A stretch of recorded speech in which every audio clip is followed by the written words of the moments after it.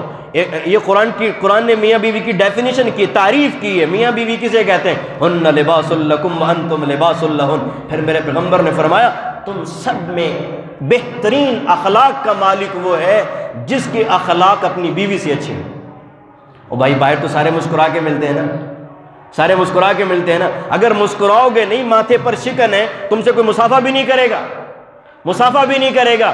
اور بھائی بیوی سے سارے ماتھے پہ بل چڑھے ہوئے ہیں، اور بھائی جو ہے نا وہ حضور پاک اسلام کو کتنے غم تھے، اتنے غم تھے، اتنے غم تھے. لیکن اما عائشہ فرماتی ہیں جب کبھی میرے نبی حجرے میں آئے چہرے پہ مسکراہٹ تھی.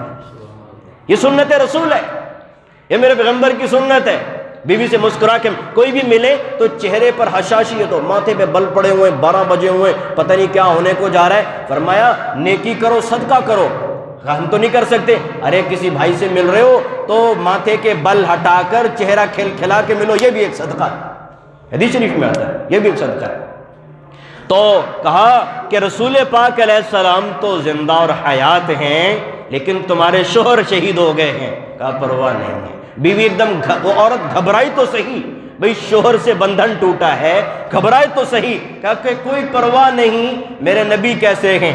دوسرے قافلے نے بتایا بھئی تمہارے بیٹے بھی شہید ہو گئے ہیں، پرواہ نہیں.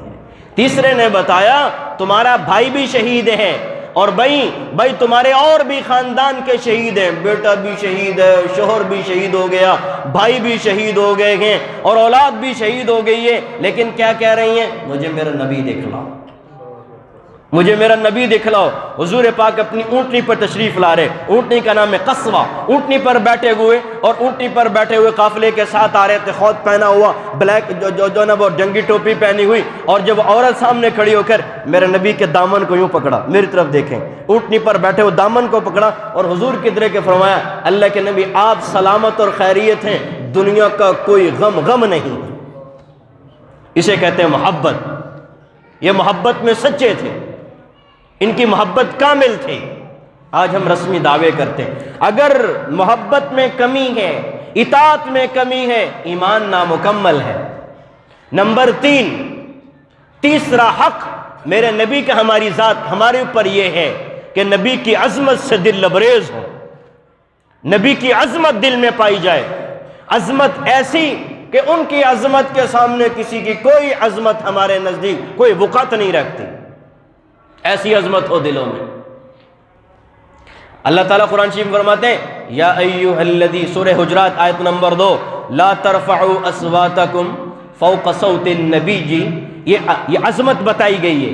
لا ترفعوا یا ایھا الذین آمنوا لا تقدموا بین یدی اللہ. اے ایمان والو میرے نبی سے آگے نہ بڑھو. نبی جا رہے ہو آگے نہ بڑھو، نبی کھا رہے ہو تم پہلے ابتدا نہ کرو، نبی بیٹھے ہو تم نہ بیٹھو پہلے. یہ ادب اور عظمت سکھائی جا رہی ہے امت کو کہ نبی کے احترام میں پیچھے پیچھے پیچھے پیچھے رہو. نبی کی کسی قسم کی بے اکرامی اور عظمت میں فرق نہیں آنا چاہیے. یا ایھا الذین آمنوا لا ترفعوا اصواتکم. اے ایمان والو نبی کی آواز سے تمہاری آواز بھی اونچی نہیں ہونی چاہیے. دبے لفظوں میں بات کرو. یہ نبی ہے اور نبی بھی نہیں امام الانبیاء ہے، اس کے سامنے عاجزی اور انکساری سے بات کرو. اگر تمہاری آواز اونچی ہو گئی کجہری بعضکم، جیسے آپس میں باتیں کرتے ہو اوئے ووئے کر کے۔ ایک اور آپ کو بات کہہ دوں، میری نبی کی عظمت کو قرآن نے، میرے اللہ نے بتایا۔ حضرت موسیٰ علیہ السلام کا ذکر آیا، قوم نے موسیٰ کہہ کر بلایا۔ حضرت عیسیٰ کا ذکر آیا، قوم نے عیسیٰ کہہ کر بلایا۔ جب میرے نبی کا ذکر آیا، میرے اللہ نے نام لینے کی اجازت نہیں، کہا یا ایھا المزمل، یا ایھا المدثر، یا ایھا النبی، یا ایھا الرسول۔ اللہ نے لقب دیے، تو ایسا تو ایسا تو ایسا تو ایسا، امت کو درس دیا۔ جب میرے نبی کا ذکر ہے تو القاب سے یاد کرنا۔ صاحب لا ترفعوا اصواتکم، نبی کی عظمت ہے، اس کی آواز کے سامنے اپنی آواز کو بلند نہ کرنا۔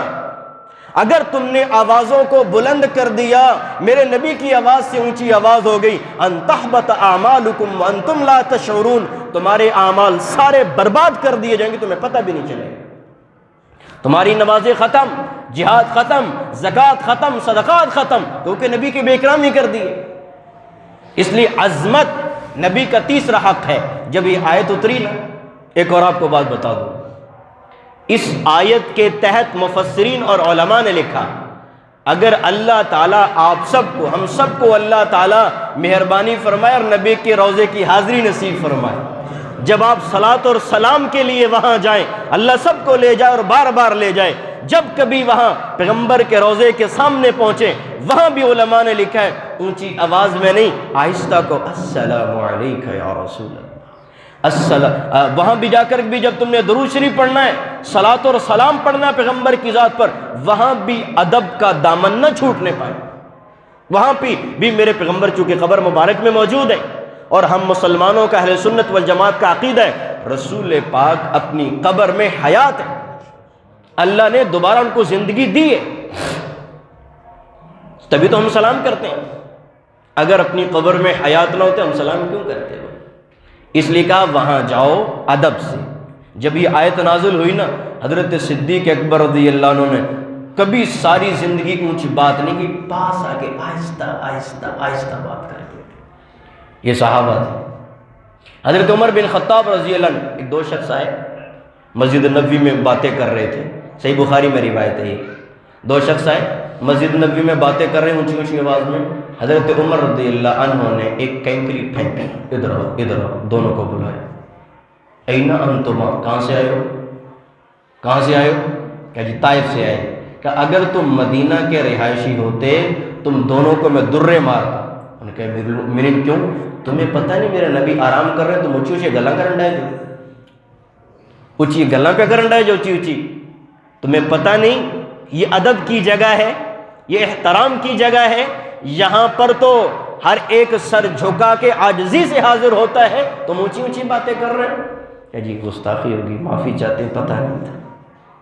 تو عظمت پیغمبر کی جب یہ آیت نازل ہوئی، مدینہ کا ایک خطیب تھا، خطیب حضرت قیس بن ثابت غالباً نام ہے ان کا، تو وہ بڑے اونچی آواز تھی ان کی، اونچا، بعض لوگوں کو قدرتی طور پہ آواز اونچی ہوتی ہے، ان کی آواز اونچی تھی۔ جب یہ آیت نازل ہوئی نا، لا ترفعوا اصواتکم فوق صوت النبی ولا تجہروا له بالقول کجہر بعضکم لبعض ان تحبط اعمالکم وانتم لا تشعرون، اعمال ضائع ہو جائیں گے، نبی کی آواز سے اونچی ہو گئی، یہ والا شخص غم زدہ ہو کر اپنے گھر میں بیٹھ گیا، گھر سے نکلنا بند ہو گیا، کھانا پینا بند ہو گیا، عاجزی سے انکساری سے بیٹھا ہوا ہے اور غموں میں چور ہے۔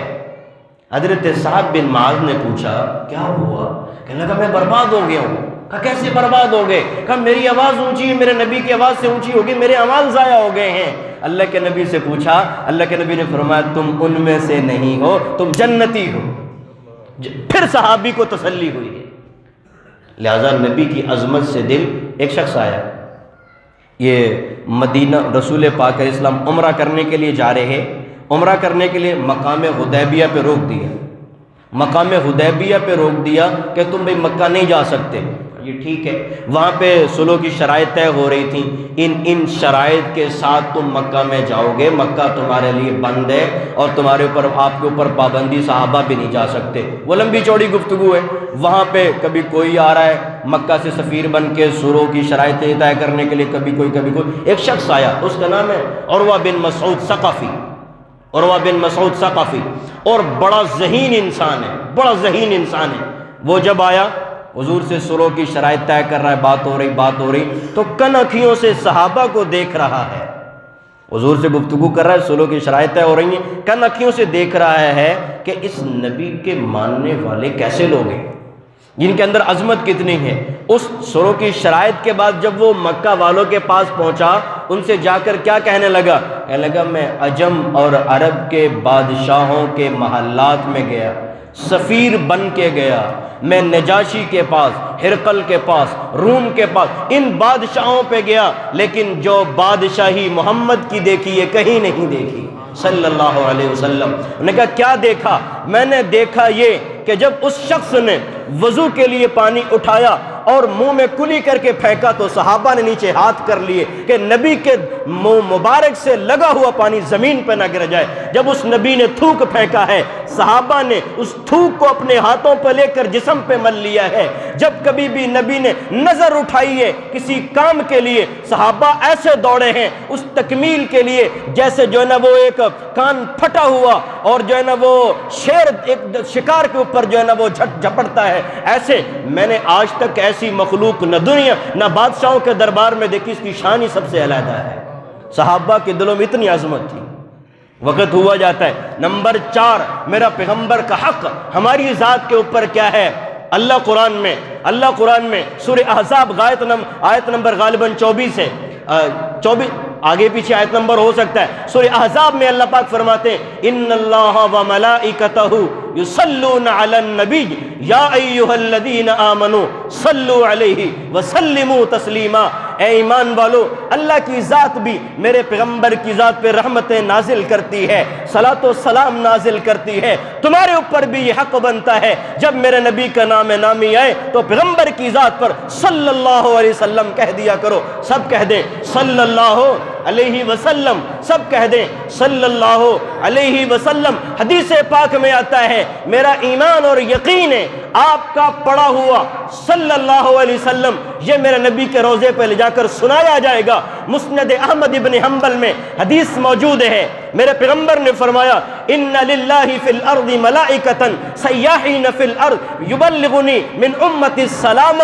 اللہ تعالیٰ نے فرشتوں کی ایک جماعت کی تشکیل دی ہے، وہ ساری دنیا میں پھرتے رہتے ہیں، جہاں کوئی بھی نبی کا امتی پیغمبر کی ذات پر درود و سلام پڑھے فرشتے اٹھاتے ہیں میرے نبی کو جا کر سنا دیتے ہیں۔ سب کہیں صلی اللہ علیہ وسلم۔ حدیث شریف میں آتا ہے جو یہاں سے پڑھے فرشتے لے کے جاتے ہیں، جو وہاں جا کر سنائے میرے نبی خود جواب دیتے ہیں صلی اللہ۔